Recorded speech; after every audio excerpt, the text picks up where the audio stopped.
This is a notice for all participants. This is a public meeting and proceedings are being webcast live online.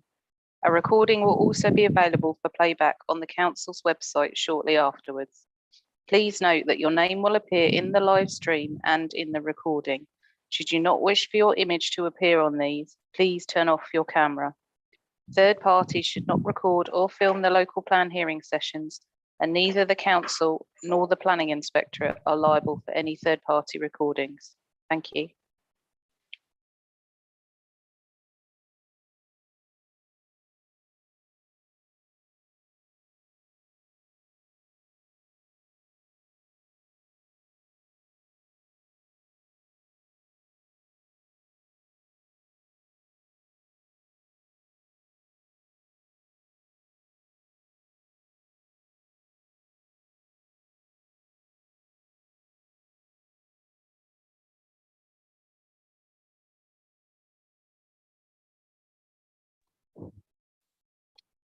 Okay, good morning, everybody. It's just gone 9:30, so it's time for me to resume the hearing sessions as part of the examination, the Tunbridge Wells Borough Local Plan. First of all, hopefully everyone can see and hear me okay. I did test the technology with Chris just before we started.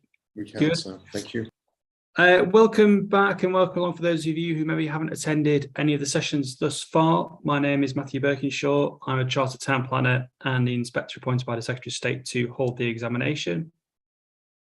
The Programme Officer for the examination, Charlotte Glancy, can't be with us this week, but her colleague Chris Banks is stepping in. So I just asked Chris very quickly just to turn his camera and microphone on, just so everybody knows who Chris is. Yep. Yeah. Morning, Chris. Yeah. Good morning. So Chris is stepping in for Charlotte this week.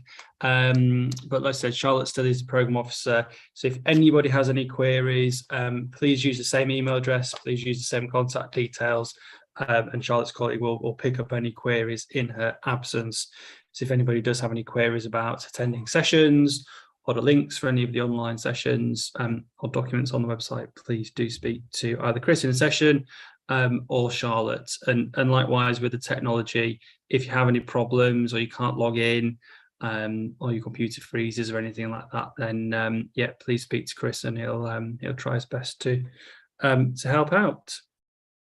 So this morning and today we're moving on in the examination, so we're really into the sort of the depths of the development management policies now and some of the detail of these issues, and this morning we're looking at well, in particular sort of the landscape policies, AONB, landscape within the built environment, etc. This afternoon then we've got a separate session on local green spaces predominantly. So if you are attending this afternoon session, just a quick note there that this afternoon session, it's a different session, so it has a different electronic link. So if you are attending this afternoon, there will be a separate link to join that session. Mindful that there's a couple of new names in the participant list, so I'll very quickly run through how the hearings work and how the technology works. So starting with the technology to start with then, what will happen is if everybody can keep their cameras and microphones turned off, with the exception of myself and the lead member from the council who will be answering the questions. There's no set agenda for today's session. We'll go through the matters, issues and questions, and we've got plenty of time this morning's session. So I think we'll get through in plenty of time, really. So we'll go through the matters, issues and questions. We'll discuss the policies and go through them. If you wish to participate, and I do encourage people to participate in the discussion, if you use the raise hand function, so in Zoom, it's along the bottom, there's a reactions tab, and you can use raise hand like that for me, and then you can lower your hand at the end. So if you use that when you wish to speak, I can then see that you want to participate and I'll bring you into the discussion. What I would just say, whilst yes, please do engage in the discussion and into the debate, the hearing is an opportunity to allow people to put their points forward. Please do stick to the points that you've raised in your representations or the policies that you've made comments about. So it's the hearings are not an opportunity to sort of introduce any new points sites or policies or designations that you haven't previously made comments about. If it's the first time you've spoken as well, when you sort of use the raise hand function at that stage, as I said, I'll invite you to speak. So turn your camera on, turn your microphone on, and if you could introduce yourself to myself in the hearing, that'd be much appreciated. As I said, there's plenty of time this morning. We'll go through the issues and we'll go through the policies. And we'll take a sort of comfort break, a screen break at an appropriate point. And as I've said on other sessions, whilst we'll go through the matters, issues and questions, and we'll go through the policies that I've identified, if as participants you have any other, or you've made representations on any other parts of policies or designations, then please do let me know. This is an opportunity to put your points forward. So let me know. Any questions from the council then before we get going? No, thank you, sir. No, excellent. Okay, so we're on to matter 13 within the sort of programme. So matter 13 is around landscape, local green spaces and open space, sports and recreation. So local green space and sport and recreation will be for this afternoon. So this morning really is about the landscape policies, and I've listed them within the programme. So the first issue to discuss then, and this again goes to the matters, issues and questions document, which is found on page 43. I asked the council really to explain some of the designations within the plan. So within the built environment, there are designations which include areas of important open space, areas of landscape importance, and important landscape approaches. So taking them in turn then, how are they justified and how have they been identified? I note in your hearing statement you refer to designations carried on from previous local plans.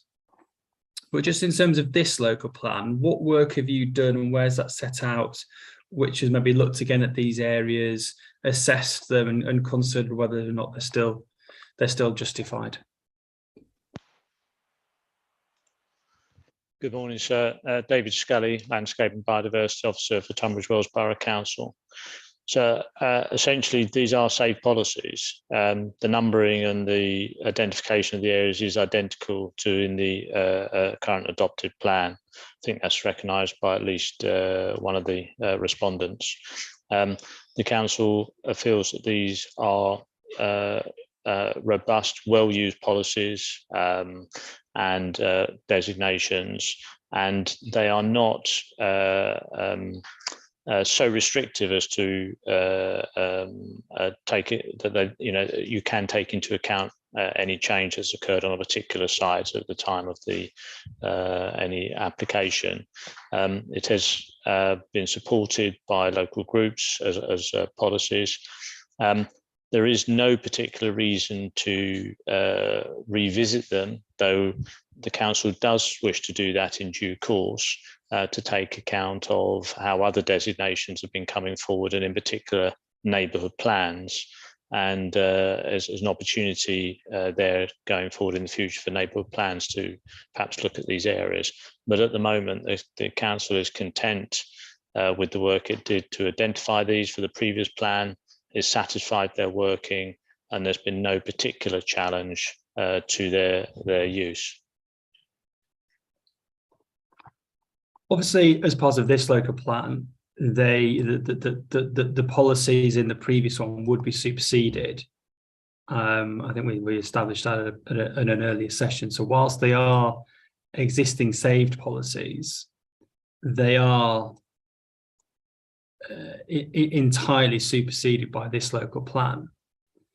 So it goes back to the issue of, although yes, they've been found sound previously before, there needs to be a justification for them in this local plan. There needs to be a justification for each of the designations. So where is, obviously, it sounds like you've done some work previously to identify these sites, and they've been found sound, and they've been found as part of the development plan.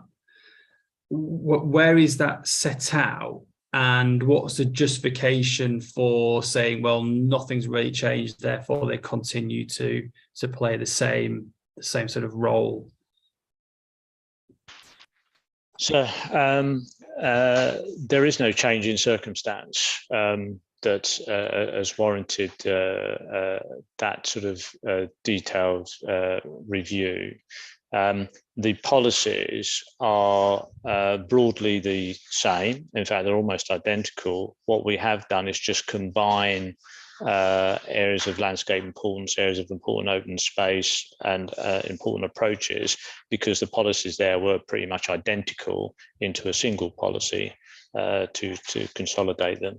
The explanation and the detail in the supporting text of how they're identified, how they contribute to the environment is set out in detail in the supporting text.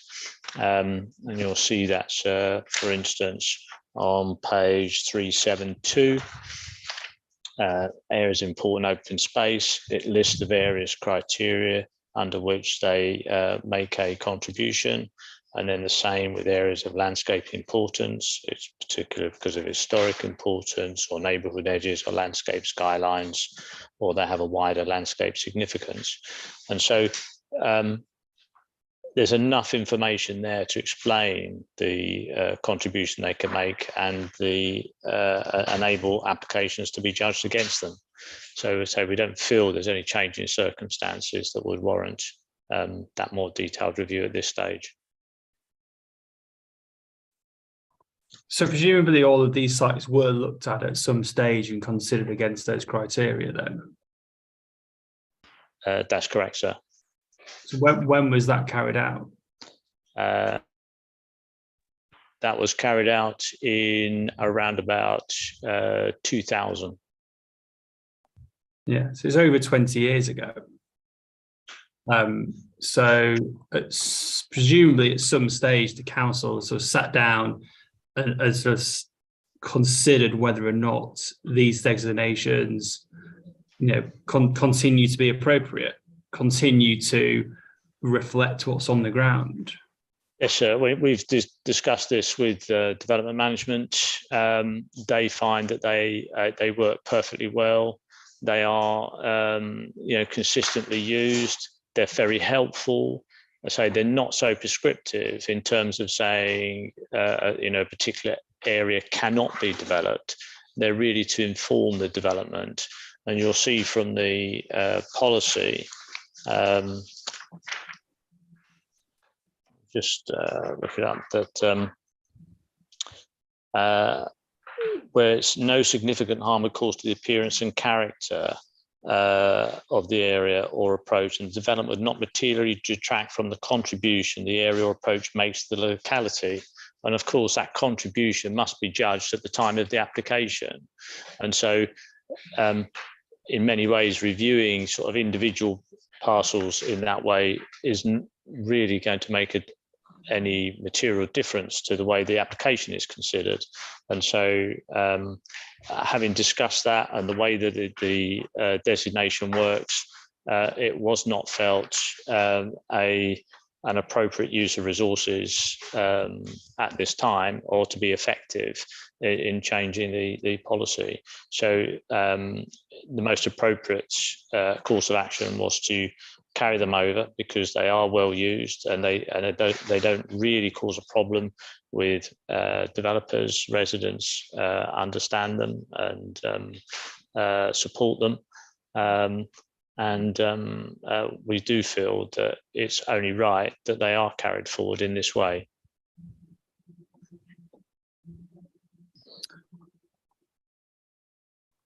So is it fair to say then that these areas are, and we'll sort of come on to look at the policy in a minute, but essentially it's a designation which is identifying as a decision maker, developer, or member of the local community to say that these areas have some importance, as a landscape approach, etc., or as an important area of open space. They have some importance, and therefore that needs to be considered and reflected within any development proposals that come forward within the area, rather than necessarily a restrictive approach to no, we've identified this as something which makes a really important contribution, therefore shouldn't be developed.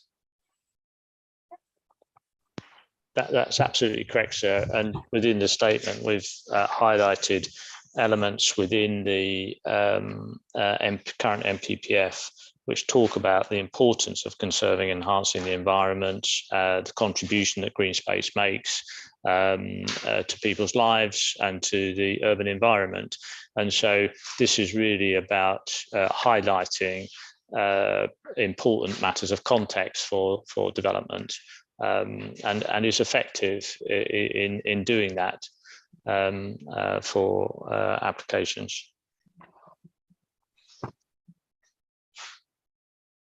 Okay, Maggie Fenton's got a hand up, so we'll go to Maggie Fenton.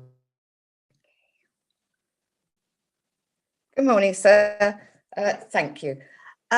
Whilst I would applaud a lot of the policy, I can see no way how this is consistent with the new local plan and strategic sites.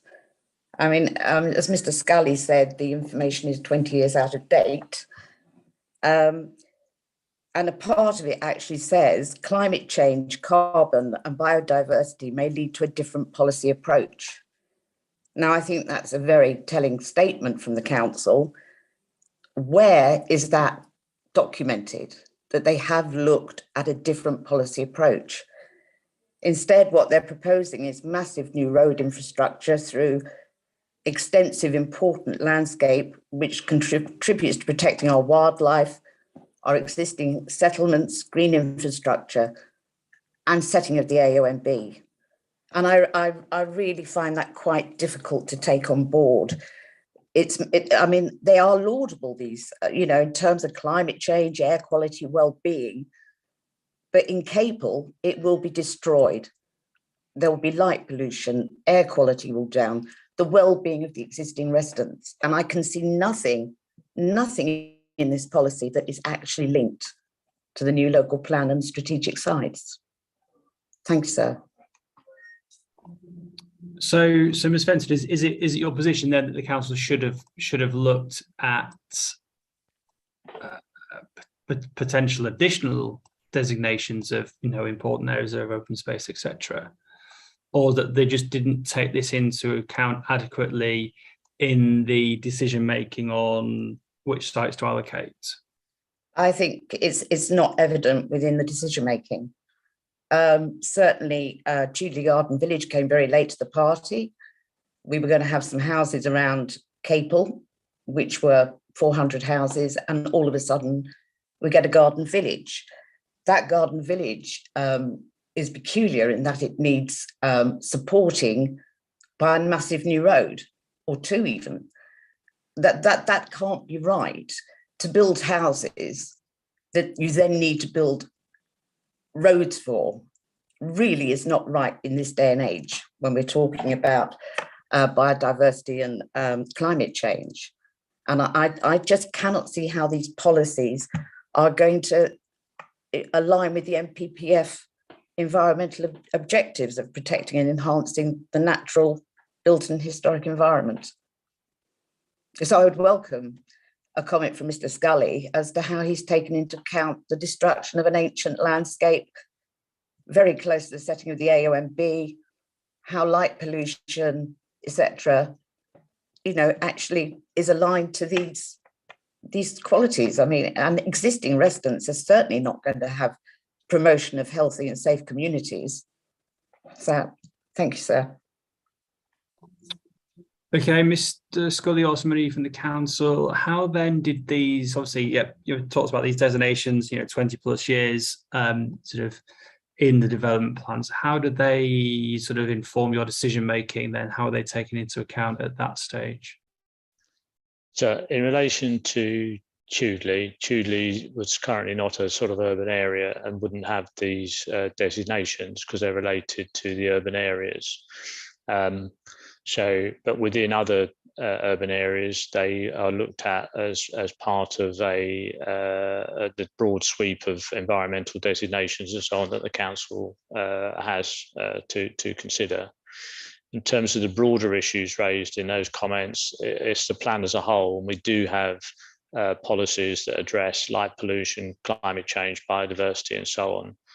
And I think it's really important to acknowledge the plan as a whole, that it is trying to seek a balance between development and environmental protection. The policies, and some of which we'll go on to discuss later, are quite progressive in that regard, and are trying to make sure that development occurs whilst achieving the best outcomes environmentally. There will be opportunities with new settlements to make sure there is appropriate levels of green space and so on, and that would be a key principle of some of these developments. You would have seen the approach we've taken to allocations, individual allocation, and particularly the strategic sites, to use garden settlement principles, etc. So I think, taken as plan as a whole, that's what we're trying to do. In relation to these policies, that have been considered, I say they're more about context and informing outcomes for development, and that's why we wish to have them retained. Looking at policy EN16, then I think is probably the relevant one to start with. Just a little minor typo correction on that policy. In the second paragraph, the effects on proposals of areas landscape interest, that's capitalised, and that shouldn't be capitalised. That's just, other areas of landscape interest, and that needs to just be corrected.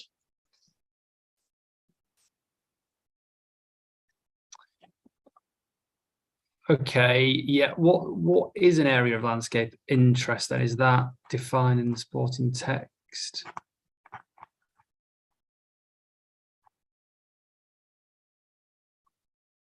Sorry, didn't have my mic on. The policy identifies particular areas of landscape interest, that we've given clear details about, but clearly there may be other elements of, of general landscape interest or particular individual features. And they are covered by the other policies. So, particularly if it's an individual hedgerow or tree, there's a policy for that, and an individual tree or hedgerow won't be covered within those policies. Is it fair to say then that what the second paragraph maybe means is other areas of landscape interest? Yes, other. Yeah. Yes. Other. Thank you. Yeah, and yeah, not capitalized, so it's not. Yeah, it's not these aren't designations. Just going back to EN16 then. So talks about the history of these sites. Just on that, when these sites were first assessed, then presumably there was some sort of assessment document which actually looked at them. Presumably that formed part of the evidence base of the previous local plan, maybe. That's correct. So there's a schedule of each site of areas of landscape importance and areas of important open space, which sets out the various particular contributions. For areas of important landscape approaches, this is identified through the text in the plan, and the same with Arcadian areas. They're described separately and they're identified on the plan. So the sort of evidence base that underpinned this, is that something that can be provided then? If the council's got a document that it's used previously which has identified these areas and maybe given us description of each one, is that something that can be reproduced? It's possible. I will endeavour to do that for you, sir.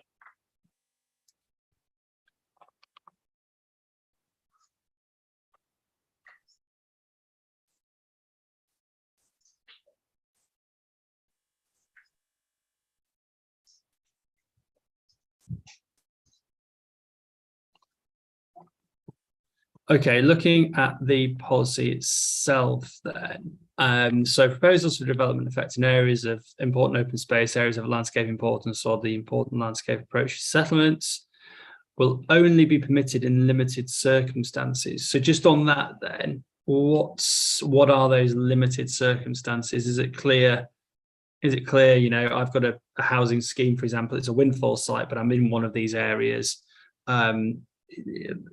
You know, in principle, is this going to be allowed? What are the limited circumstances?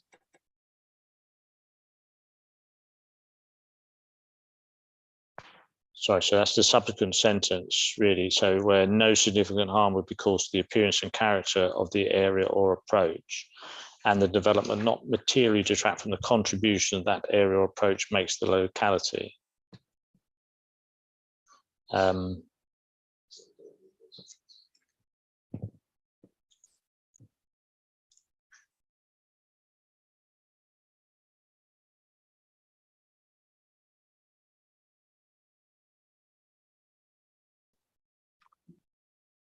I wonder whether, and this is probably one to consider, and it might even fall into the category of when you try and look at these policies and start changing them, it sometimes doesn't work. But I just wonder whether the same objectives of the policy would be achieved by, you could always say, you know, will only be permitted in circumstances where no significant harm would be caused.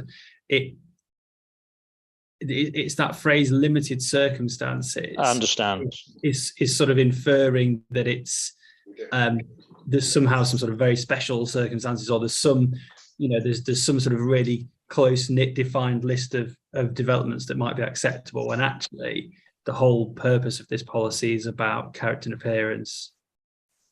Yeah, we don't need the word limited in there, essentially, because the conditions are set out. Yeah.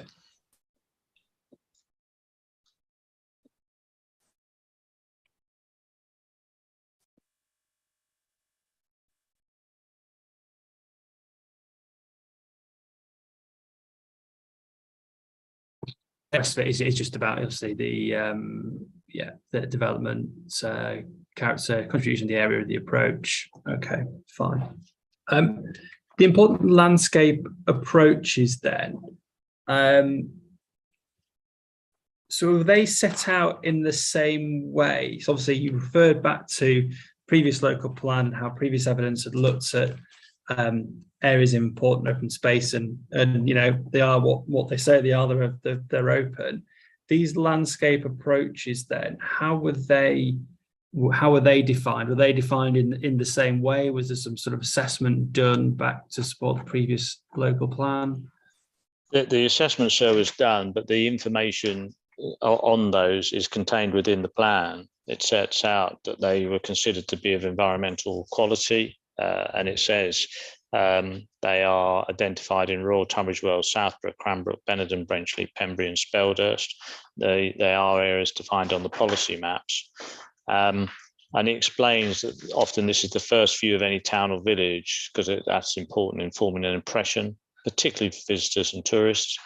So in those areas, issues such as, you know, close board fencing, solid walls, access, visibility displays, etc., can be detract.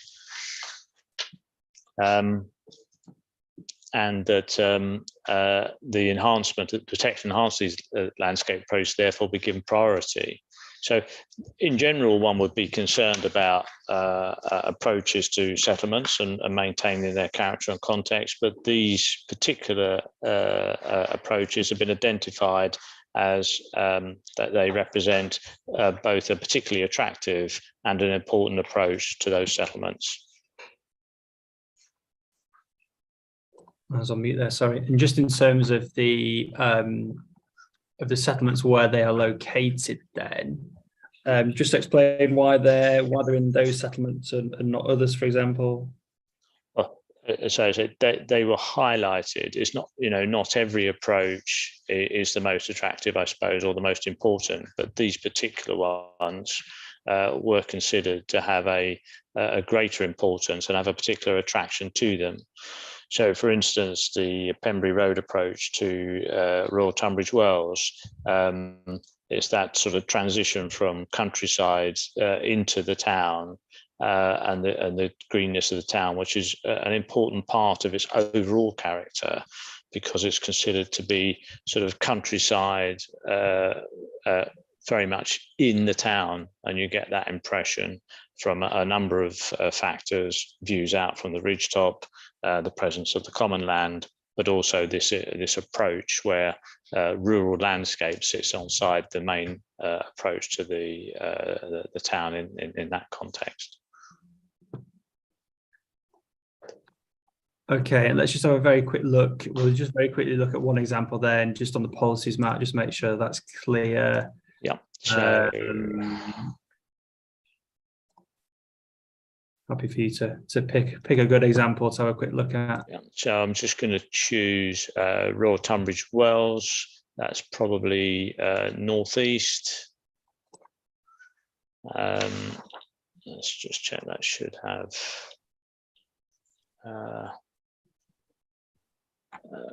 No, that'll be, it's the one below. Oh no, there it is.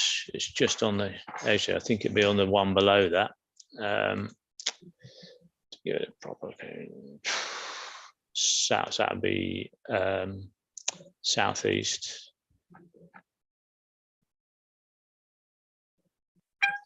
And so important landscape approach is a green square with a green cross on it. And if you look at the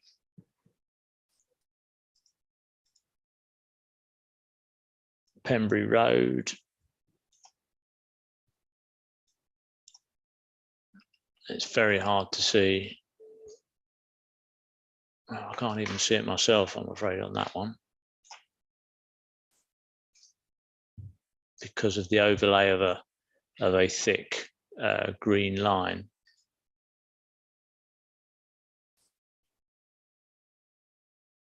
No, it's not clear on that one. Let's have a look at. Sorry. Yeah. Let's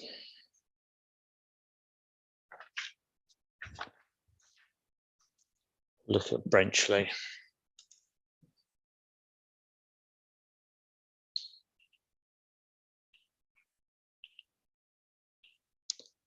Which is 129.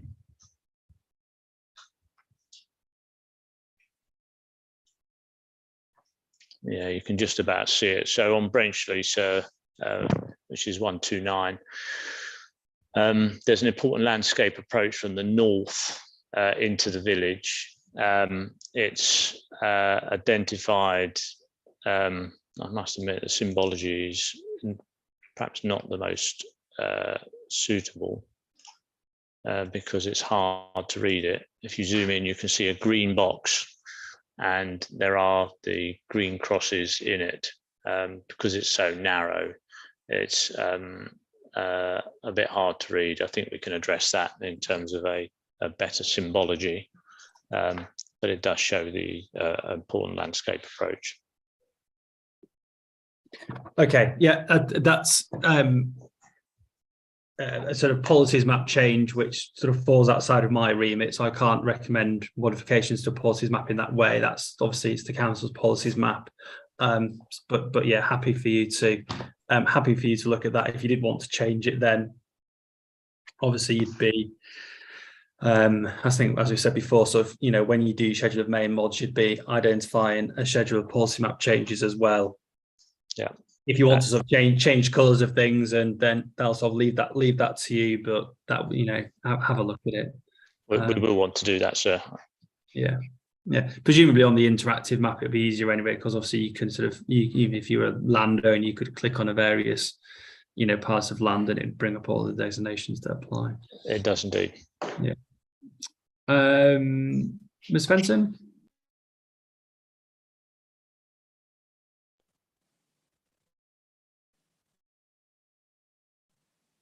Thank you again.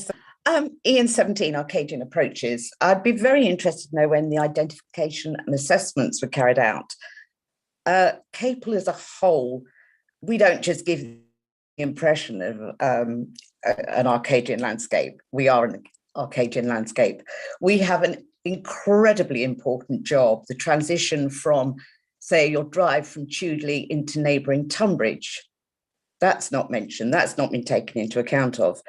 The change from Paddock Wood into a totally new parish, which is completely rural, marked differences between rural and urban, a nice strong edge. It's not just an impression, you are driving in an Arcadian landscape. With the local plan, the whole of Capel will become an urban bridge between Tunbridge and Paddock Wood. Where has this been taken account of in this policy?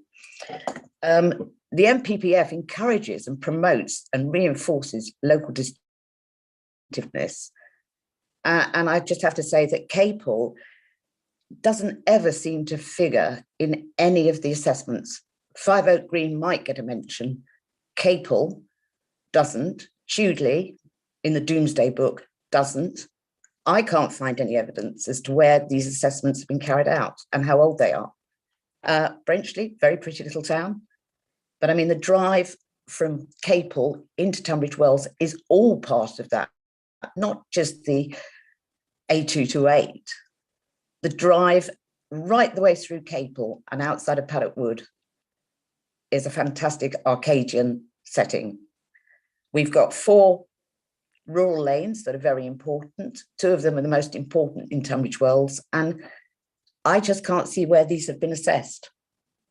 So thank you, sir.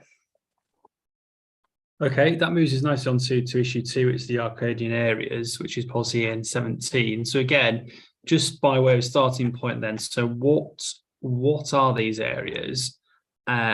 How have they been identified? And again, has any work been done in preparation of this plan to either look again at existing ones or potential new areas? No, sir, there's been no additional work.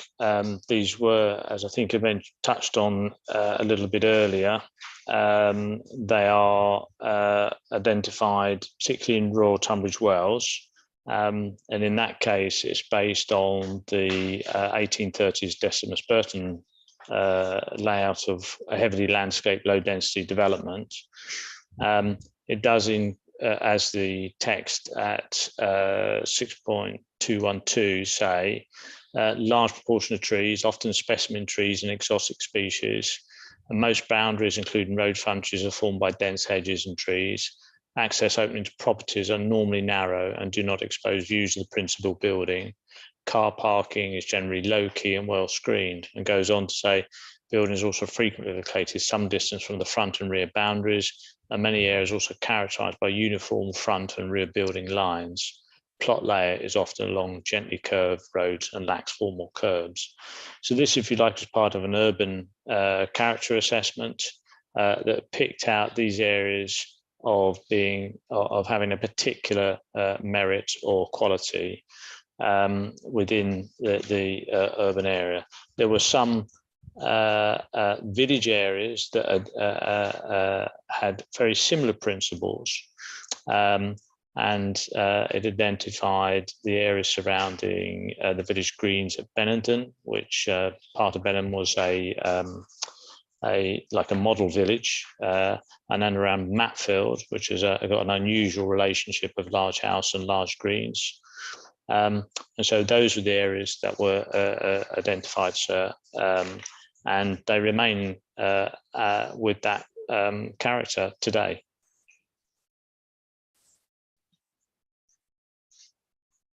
Again, it's not a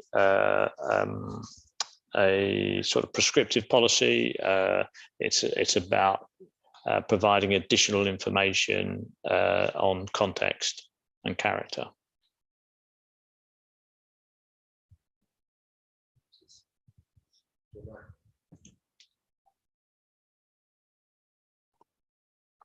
Yeah, so let's have a quick look at the policy then. EN17, proposals for development that would affect the character and appearance of Arcadian area will only be permitted if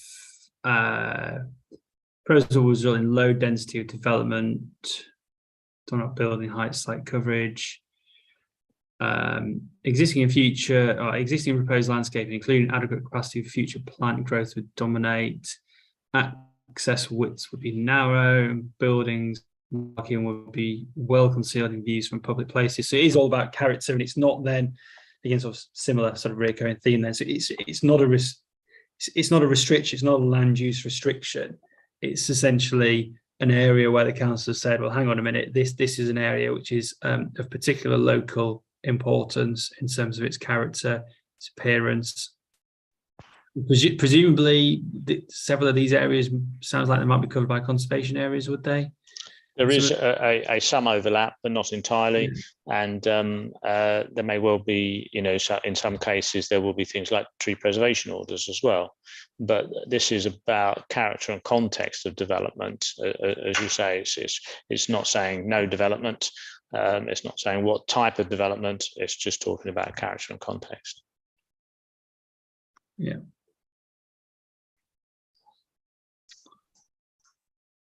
Any other comments on EN17? I think that as the policy itself, it's fairly obvious what's required there. Again, it's design really.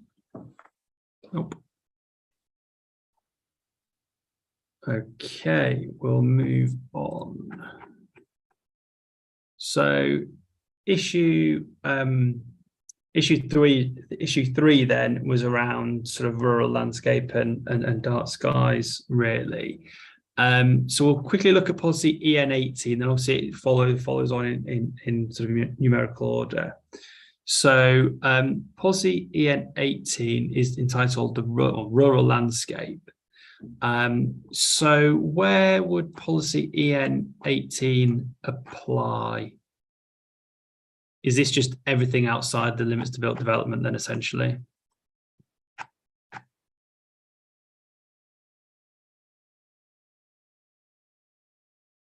Sorry, my mic wasn't on.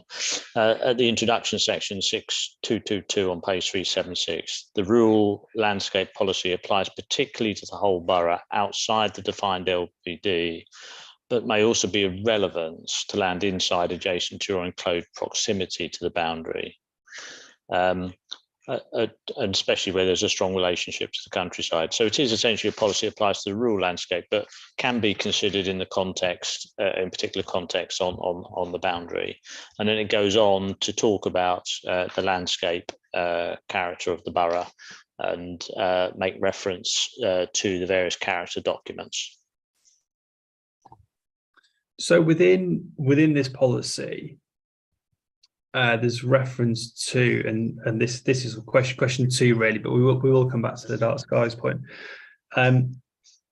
Refers to a rural lane, and I've sort of seen representations about this. So talk to me then about what the rural lanes are, again, how they've been identified, how they've been assessed, and then how they're identified in the plan. Okay. So we have an adopted supplementary planning document, an SPG on rural lanes, and that talks about and identifies through map evidence the rural lanes of the borough. It is referenced in the policy, as I've pointed out in the hearing statement. So I'll just come on to that.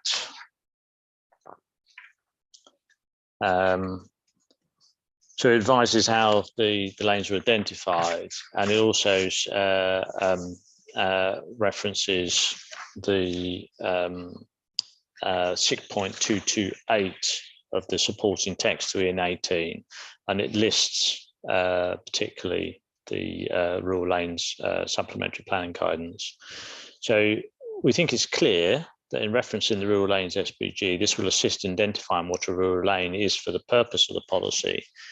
If that needs to be made clearer in relation to the actual policy wording, so criterion 3, not result in unsympathetic change to the character of a rural lane, we could say, as identified by the Rural Lanes SPG, that would provide us some further clarity.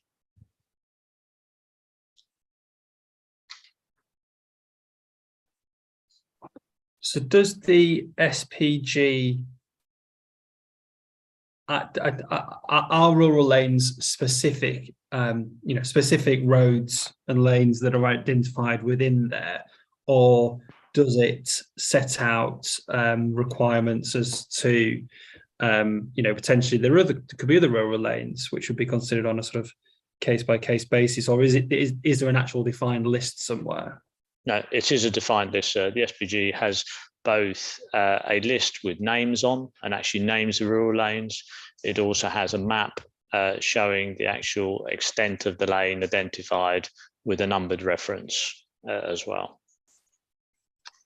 And are they then shown on the policies map for a local plan? They're not, sir. They are contained within any screening evidence, but the Rural Lanes SPG and the mapping is available on the website.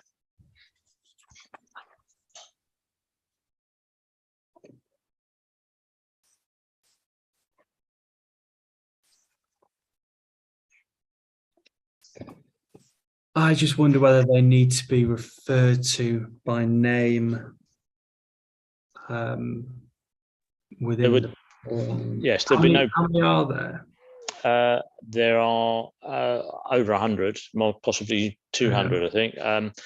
What we could do, sir, is add the list as an appendix to the plan, and we can add them to the proposals maps as well.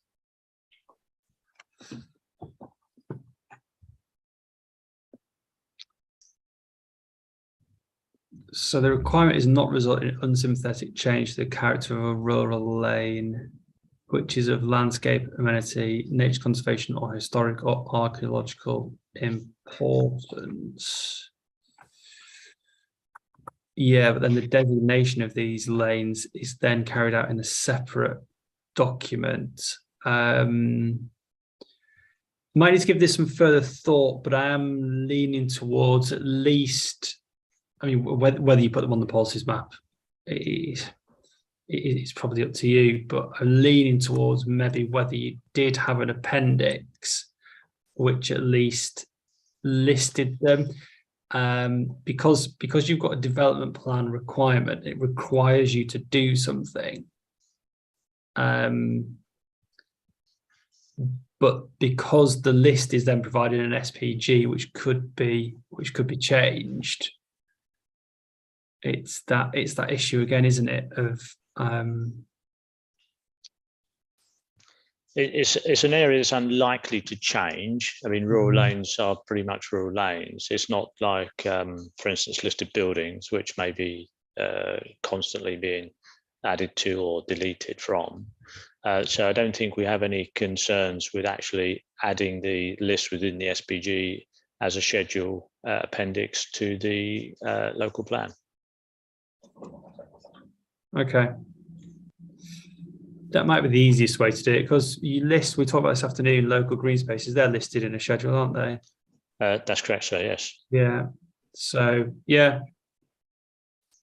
Give it, I'll give that some thought, but yeah, okay. Probably I'm leaning towards you could list them in a schedule, then it's clear, then, isn't it? Like I say, then if they're unlikely to change, it sounds like the SPG was, what was it, 98 or something, so it sounds like fairly fairly sort of fixed in terms of their doesn't sound like you're going to be deleting any time soon, so in that regard then I don't think it would. No, we suggested sort of revisiting them and doing things like this, actually just putting them onto a list in the plan is perhaps one way of dealing with that. There are some discussions with the high wheeled units about other attributes to do with lanes, which we want to pick up on in due course, but that wouldn't change these designations at all, or the purpose of the policy.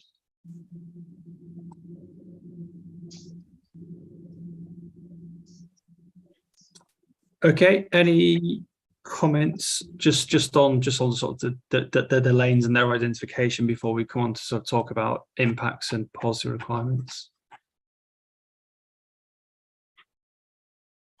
No. Okay. So in terms of rural lanes, and this was a question that I asked within the MIQs really, which is, and I think it was a point that so obviously Ms. Fenton and others have made. So in terms of the policies, obviously, Chudley Village, for example, is the obvious one. So how did the council, consider these issues within the decisions to allocate sites then?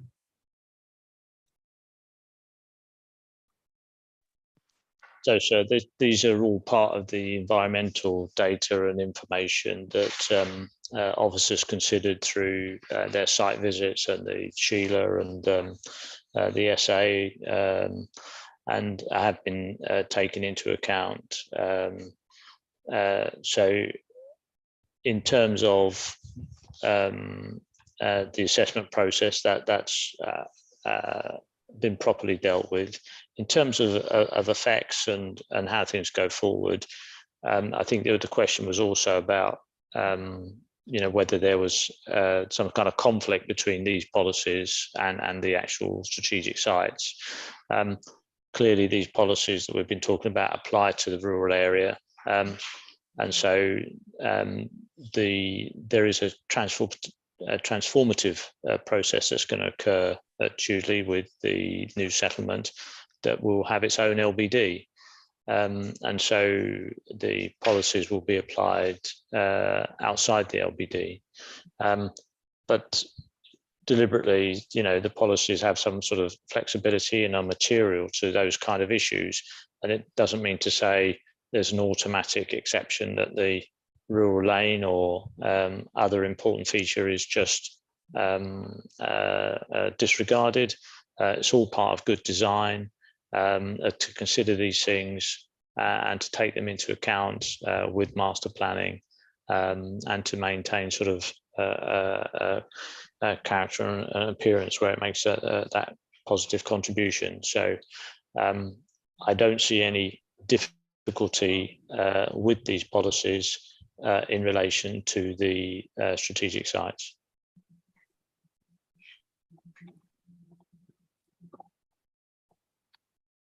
So in terms of the policy wording, obviously it says not result in unsympathetic change to the character of a rural lane. I think within Chudley then, just sort of looking at some notes and representations, there was reference to Heart Lake Road and Sheridan Road as being sort of rural lanes identified in the SPG. And also I think the suggestion has been, it's hard to see how a development of this scale could be delivered without resulting in change. So how would the council apply this policy there, where you did say have an allocation, and it might not be Chudley, it could be another residential allocation, but where there would be inevitably some change, you're going from sort of rural context, predominantly rural context to one of new development. So how would these sites be developed in accordance with this policy? Well, where there's a new LBD, sir, then the policy particularly doesn't apply in that way. So say these are rural areas and applying to outside the LBD, and those new developments will have an LBD. It is a consequence of significant development that you will have adverse effects on a number of components. And that has been recognised through the SA and the Sheila work. In terms of informing design and the approach to design, particularly the master planning, these will still be material considerations because they're part of the context and character of the site. So they can be helpful, but they're not applied in the same way as outside the LBD or particularly speculative developments. for development not within allocations. So, for example,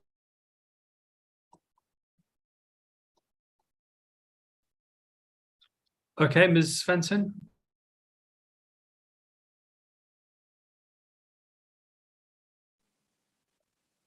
Apologies, so probably I didn't enough.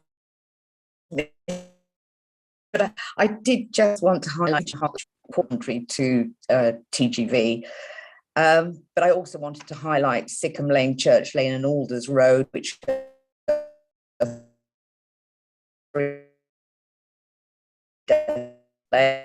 lanes. Sickham Lane actually have 5 Oak Green cross, and of course Alders Road is going to be completely changed at one with a new extension of its road or Ms. Fenton, sorry, reconfiguration to enable connection to the Colts Hill bypass. Ms. Fenton, can I just stop you there? The line's gone quite bad all of a sudden, and I'm struggling to hear you. Do you want to try turn your video off and just do audio? Okay. It was just breaking up a bit, so it might be the internet strength.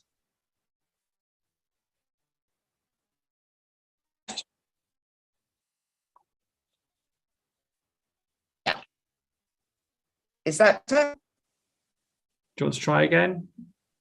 Can you hear me? I can, yes. Okay, good. Okay. Yeah, I just wanted to highlight Sickham Lane. The bypass, 5 Oak Green bypass will cross over it. That will make a massive change to it.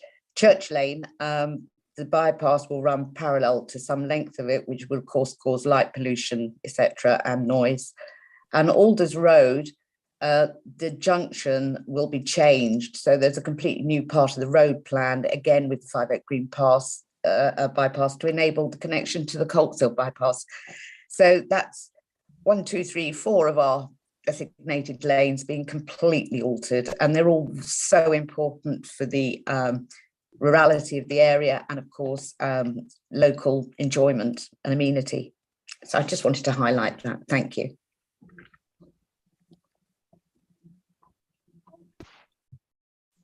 Does the SPG require anything in particular then? So what does the SPG do? Does it generally reflect the sort of aims and objectives of this policy? Talking about unsympathetic changes to character, etc. The SPG identifies the issues and identifies the lanes. The policy is the important part of to what's required. And I would say in terms of the EN18, these are taken into consideration and would be applied to developments at Jubilee, but bearing in mind that it would need to be balanced against achieving the objectives of the designation and the requirements of a master plan. And what does the current local plan do? Presumably set out maybe in the core strategy. How does that refer to these rural lanes? In broadly the same way, sir. From memory, again, this is a very similar to what was policy EN1, I think. So it's very similar to policy EN1, where we identified rural lanes in that policy as a general approach and referred to the SPG. So again, it's been a helpful, continuous and successful policy that we do use. It helps inform rural development particularly, and has generally been supported. I think we've also pointed out that it's, rural lanes are a key characteristic of the borough as a whole. And whilst the designated area of ANOB only covers 70% of the borough, the national character area of the High Weald, a similar character, extends much greater than that. And the link to routeways, historical routeways in particular, stretches many miles north to well beyond the borough boundaries, because there was a number of connections due to particularly medieval land ownership and so on, north-south, which created these different historical routes and rural lanes. So they are an important feature of the borough.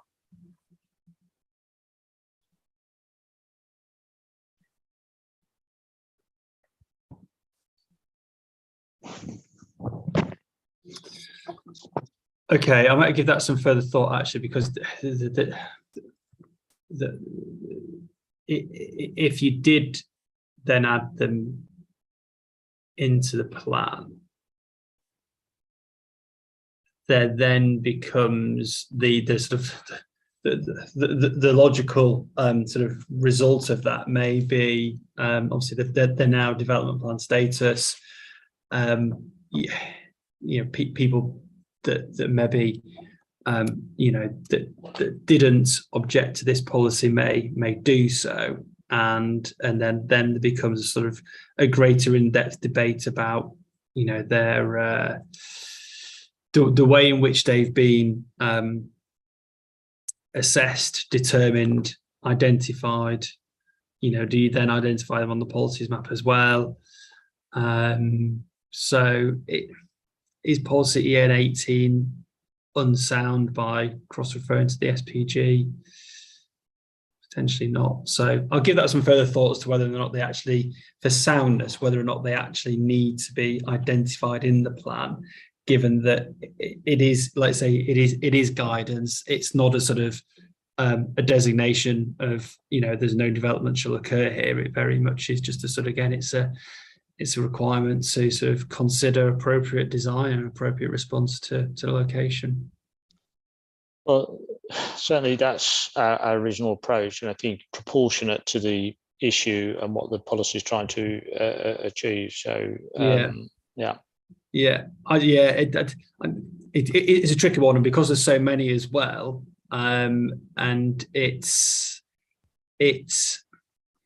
it also falls into the category of, yes, you've identified rural lanes, but presumably similar issues would apply to any rural context, to any lane in the countryside. If you're going to have a new housing development, windfall site coming forward, it's got to respond to local character, it's got to respond to local context. So these sort of issues would be pertinent to essentially any windfall proposal outside limits to built development anywhere in the borough.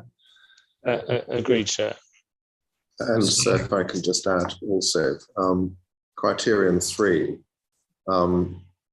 does allow the decision maker at the time to make an assessment of its importance in one of those characteristics. So it does admit consideration of material considerations at that time. It may be, for example, and you're right, it may be that someone's got their mic on. David, your mic is on.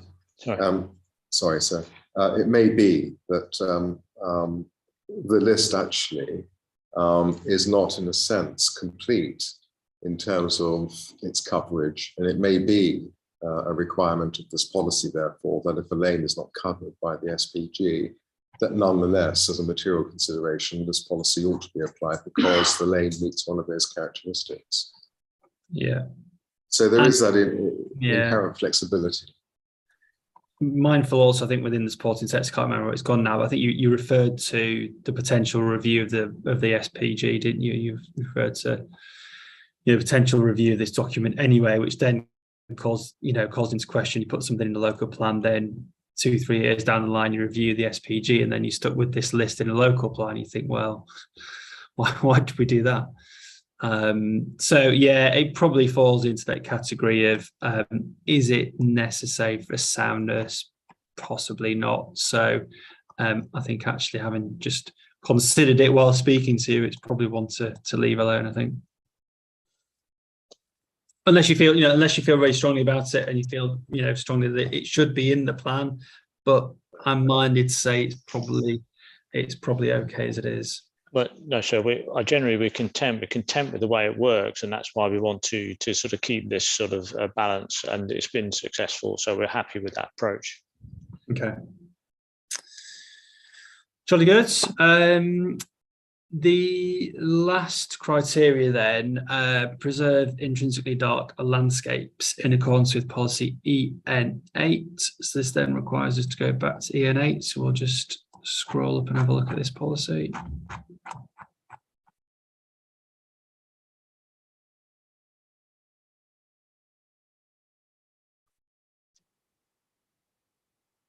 Okay, so this talks about yes, it's outdoor lighting, isn't it? So again, it's that sort of a caveat of outside limits to built development, and sort of unless lighting is needed for sort of safety or security purposes, level of lighting kept to minimum.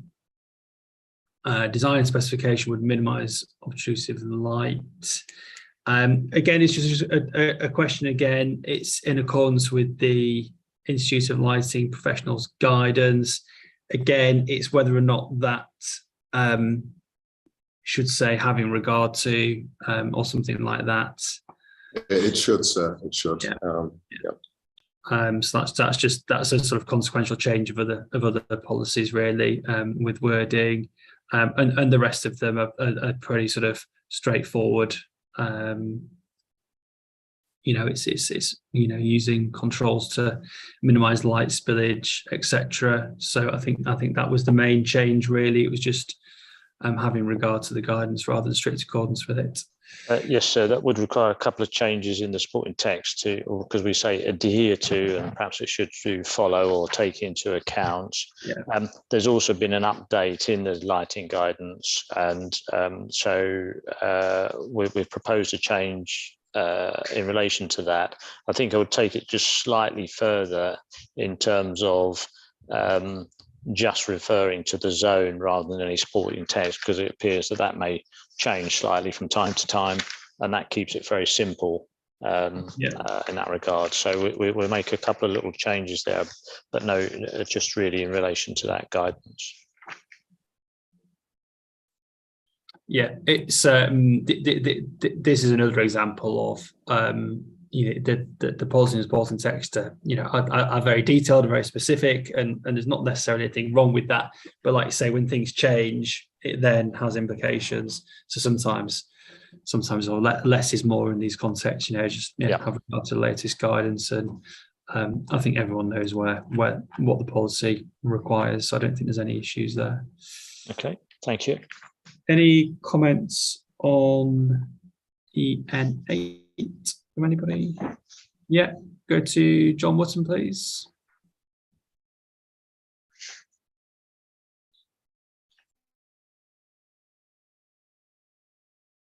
Oh, you're on mute, sorry. Forgive me, I clicked, but it didn't unmute.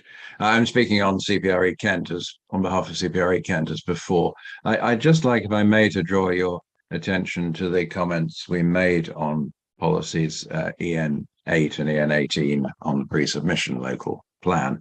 I think the most material in this context is that by relating only to outdoor lighting, EN8 on its own isn't sufficient to preserve dark skies in rural landscapes for the purposes of policy EN18, because of course a great deal of light pollution can come from interior lighting in both residential and commercial properties. Perhaps the most egregious example would be the vast greenhouses at Thanet Earth, but housing estates and industrial developments can also cause severe light pollution in rural landscapes. And we did suggest that the scope of policy EN8 should be extended to cover indoor lighting, which causes spillage outside. So I appreciate the council didn't make any change in response to that comment, but it seems to us to be a material point. Thank you. Also, I'll let the council come back if they wish, but presumably these are matters that would be outside of the council's sort of remit, and in terms of their development management controls, in terms of anything internal, and even changes to properties carried out under PD rights, etc. Yes, so generally it's not possible to control that element of the development, particularly lighting source. We do, however, take it into account with particularly rural development in terms of the extent of fenestration and openings, and seek to minimise that where it might give rise to a light pollution issue, and that's all part of the sort of domestication issue that occurs with rural development. Yeah, we touched upon this, didn't we, in terms of barn conversions and sort of strict controls over the policies on barn conversions and things like that about design and sort of domestic appearance, and this is all part of it. Yeah. Anything else, Mr. Watson? So still got your hand up. Anything further on either of these 2 points? No, nothing further. Thank you. Thank you. Okay, let me just check. I've gone through the questions I had on that one.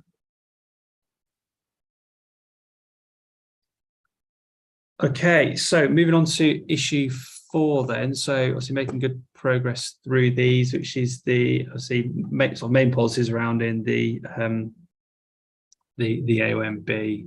I'll just turn to, I think it's within EN 19, isn't it?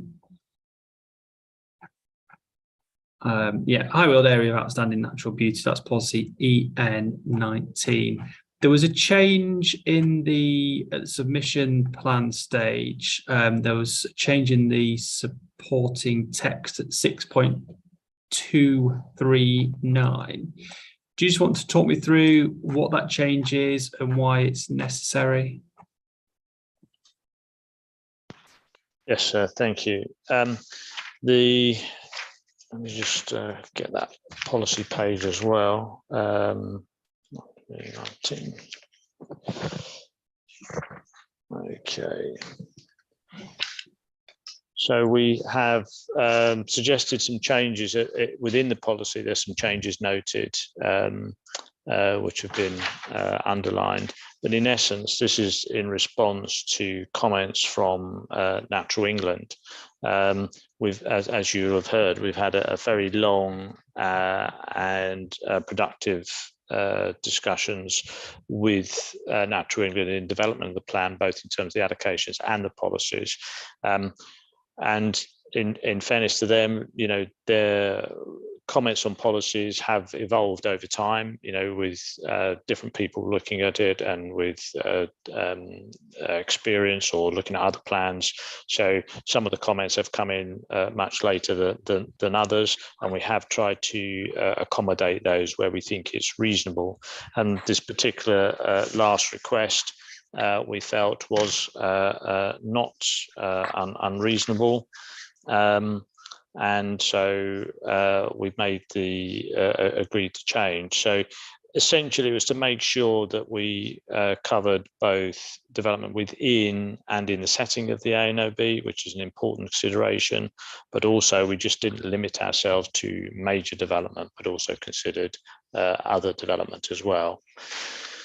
So that was the main change. That's now policy is now agreed with Natural England in the Statement of Common Ground, and unless so you have any concerns over it, we are content with that policy.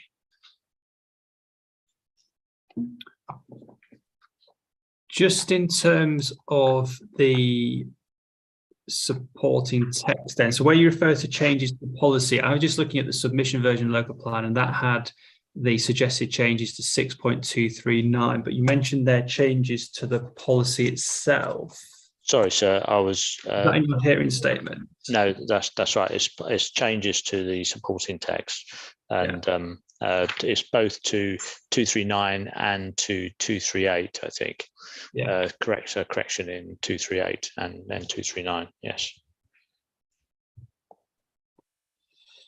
Just in terms of the text then, so it would state that all proposals for major or other development, either in the AOMB or its setting, where they are expected to significantly impact the AOMB, should be accompanied by an LVIA. Do you think that there could be some sort of confusion or discrepancy over that? Sort of people saying, well, we're outside the AONB, but we're not going to significantly impact it, so we've not done an LVIA. I know it's a tricky one because it'd be difficult to, it would, obviously, if you've got non-major development outside the AONB. Yeah, there's always a judgment issue to be addressed in this, because it would be unreasonable to say all development. Yeah. Because some development will be so small as to be having a negligible effect. And any kind of threshold is going to be require an element of judgment, and that's even evident in the MPPF, where it talks where the in terms of major development, in terms of paragraph 177. There's just a judgment to be made by the decision maker about effects. I think it's a reasonable wording. It's in the supporting text, and the policy itself and the legislation that backs it up in terms of conserve and enhance means that, if there is any issue about that, then it's appropriate to do an LVIA. Now, the LVIA will be proportionate to the scheme, so and should be tailored to the scheme. So if you've got a development that raises a single ANOB issue, such as a single view, then the LVIA need only address that issue. That is what the guidance really stresses. So I don't think it's unreasonable. I think it's as clear as it could be. We don't often come across issues where this has become something of a point of great argument. Sometimes people don't submit LVAs, we request them and they do them. But yeah, I think it's striking an appropriate balance. Okay, Ms. Svensson?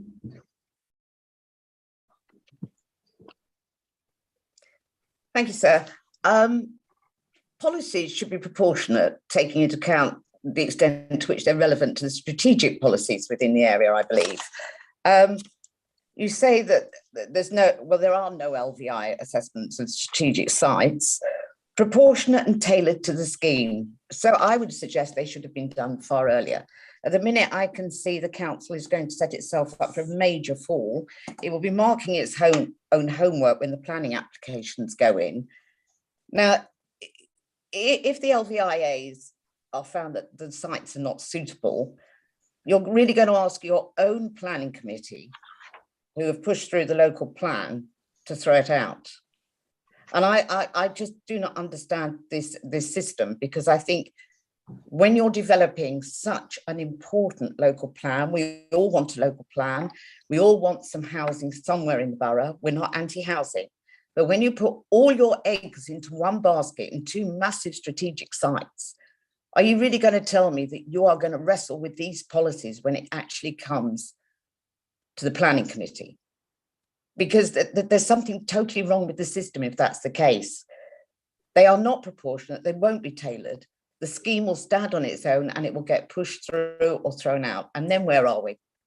I mean, everything should be equitable and proportionate. And in my view, that is what is wrong with the local plan as it stands. It is neither equitable nor proportionate. And I think we're hearing things are 20 years out of date. CAAs, last one was 10 years ago. Our area has never been done. I don't know why. These are things that should have been sorted out. At the minute, there's a lack of evidence. And I think you are setting yourselves up for such a big fall with this local plan.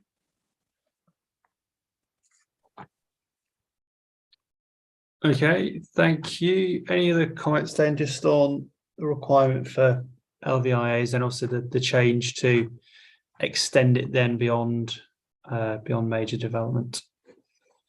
No.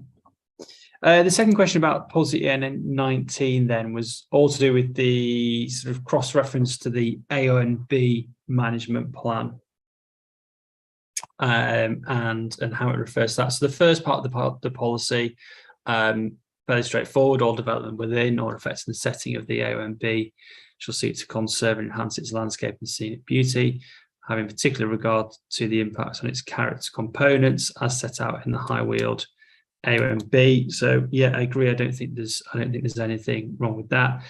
The second part of the policy, development in the AONB should be limited in scale and extent, appropriate in terms of its nature and location, and should demonstrate a positive contribution to the objectives of the AONB management plan. So the question here was about, again, it's the similar recurring theme, isn't it? It's the sort of cross-reference to documents that sit outside of the development plan. But I think in your hearing statement that you've said that actually this is different. It's not specifically requiring something to accord with a non-development plan document. So do you want to just expand upon that slightly and briefly just explain why you think the policy is okay in that regard? So this is with the support of the AONB unit and Natural England having this reference in, because if we are to have regard to AONB management plan, we really must have regard to the objectives. And it's important. And the objectives are very broad and generally consistent with lots of other sort of policies about avoidance and mitigation and so on. Some of the objectives aren't relevant necessarily to developers, they'll be relevant to farmers and landowners, but a number are relevant to developers. And the unit has produced a helpful document, which is referred to in the, and as you've been provided with the link to that document, so in the statement, legislation and planning policy in the high world. And that contains a sort of pro forma about how development can assess itself against the objectives in the management plan and the kind of things that development can do. And so it's a,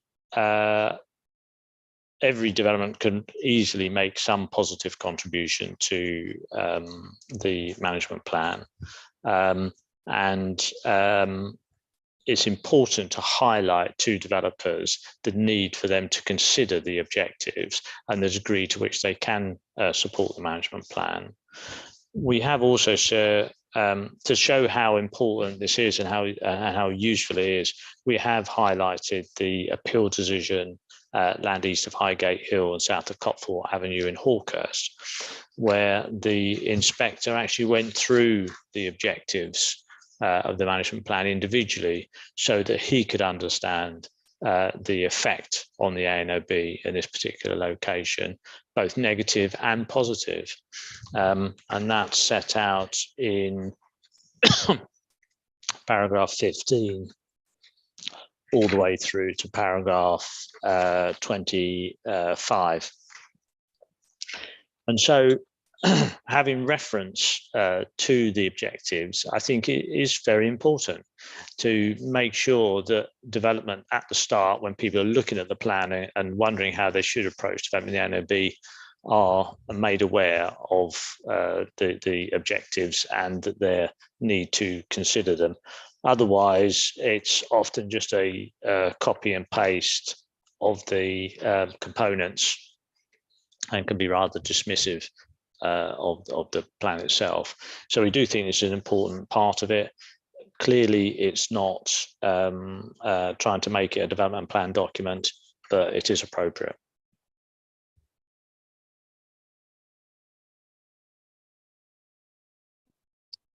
Okay, I was just trying to find it. I was just trying to pull up the statement of common ground with Natural England, the latest one actually, but I can go back to that. So in terms of their sort of input and involvement, have they suggested then any further changes to this policy which haven't been reflected either in your hearing statement or the submission plan?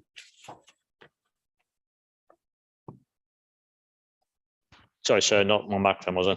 The document is CD 3.132C5, appendices H to J, pages 115 to 161.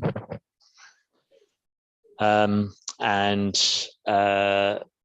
then we've got detailed comments at the very back there, Appendix 1, on the individual policies for the submission plan.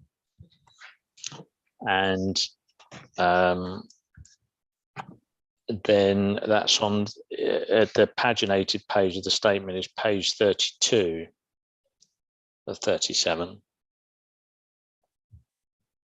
And it's got there's a general discussion. Naturally, would welcome the overall intention of the policy. Policy should be sought at appropriate levels of landscape assessments, and it just sets out the changes that we've carried out in response to those comments that we've just discussed. And at the bottom it says, in conclusion, the council proposed modifications are agreed to be acceptable. It goes on over another page about some suggestions and issues, most of which we felt was not necessary or not dealt with. And at the end, it says there, Nattering accepts the council's reasoning in relation to the above comments. And that's on page 34.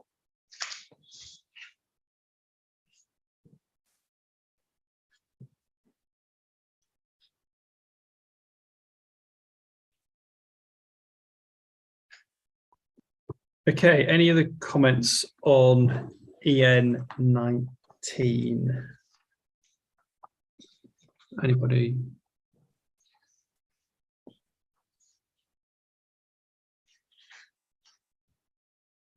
No. That brings us, I think, to the end of this morning's matter, but there was one other point I wanted to go through, which occurred to me when I was preparing for this session. Policy EN 20, which is actually on agricultural land, which is on the next policy along. It was a very minor point. EN 20 agricultural land, it talks about, the second paragraph there talks about plan applications that would result in the loss of best and most versatile agricultural land will need to justify why the loss is accessible and assess impact, etc., etc.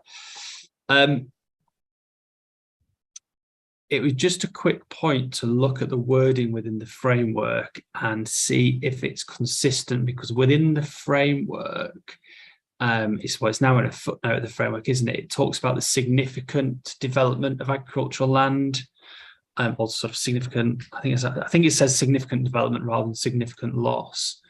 So it's just have a look at that policy, and the question is maybe whether it needs the sort of the caveat of significant, because as it stands, it would be requiring every single planning application to sort of consider this issue.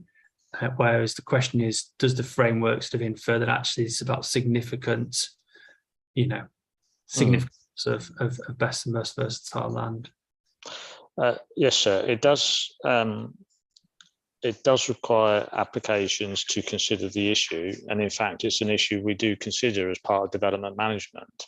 We would identify the grade of agricultural land based on the current information, and we would take that into account. But it's also that wider part of the policy in the NPPF about understanding, environmental quality, the effect on the economics of any farmland, etc. So that's what I'm sort of trying to wrap up there, and make sure it is considered. But yes, we will look at that. I mean, it is the case that in general, it has to be a significant area to make a difference, really, in terms of best and most versatile. Okay, we'll have a look at that, but I don't think it's necessarily an onerous thing. In that, if there is going to be a loss of agricultural land that is best and most versatile, why should that not be justified? Yeah, have a look at the framework, see what it says. So I've just brought it. It's within a footnote, and I'm sure it says where significant development of agricultural lands demonstrated to be necessary, then it goes into consideration of areas of poorer quality, and it's just that caveat on significant areas. Thank you. Ms. Fenton? Yes, just once again, I'd just like to say I cannot see the relationship between the policies and what is being proposed. And I think that definitely needs more clarity. I mean, all the policies are laudable, but there is nothing to possibly direct people when they will have to make a decision. 13 people will make a decision on this eventually, presumably.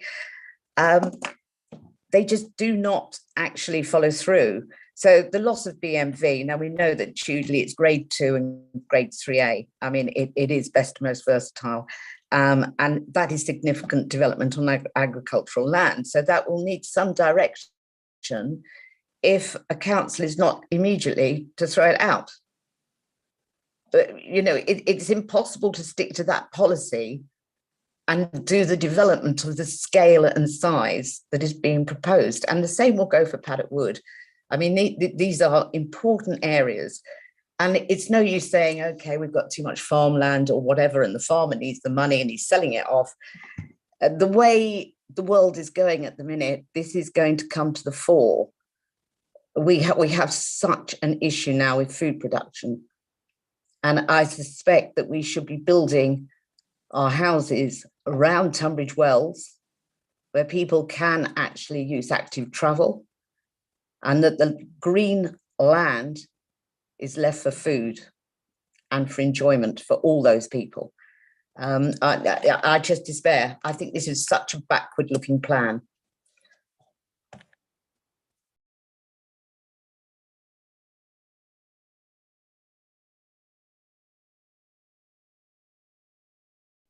Okay, thank you. Any other questions then, or I've just had a look at footnote 58, which is the footnote to which you were referring, and that talks only in terms of significant proposals or applications. So if one looks at the first paragraph of EN 20, it says the local planning authority seeks to protect the first and most versatile agricultural land from significant, so it complies in that respect. From significant, then it goes and say inappropriate and unsustainable. Well, if it's inappropriate by reference to any other material considerations, it should have been granted permission anyway. And the same if it's unsustainable. So those two words are probably OTS, they don't need to be in the policy. And the second paragraph, which refers to planning applications, should be in the same vein. So it's planning applications for significant development, to bring it in line with the MPPF. or even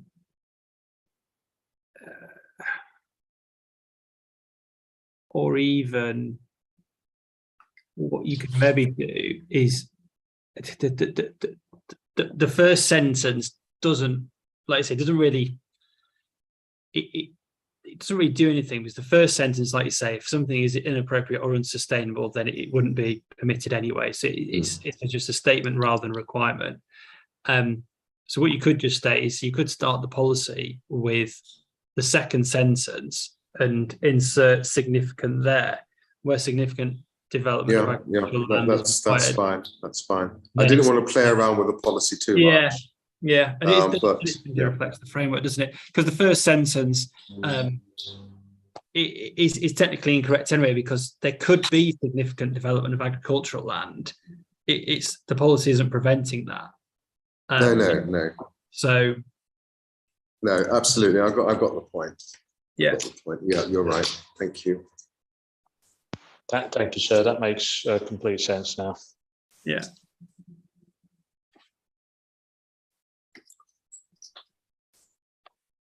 Okay. Anything else on behalf of the council? No, thank you very much, sir. No. You get a lunch break today. Excellent. Okay. Thank you all very much. Thank you. And we'll see you back at 2 o'clock for local green space this afternoon. Thank you very much.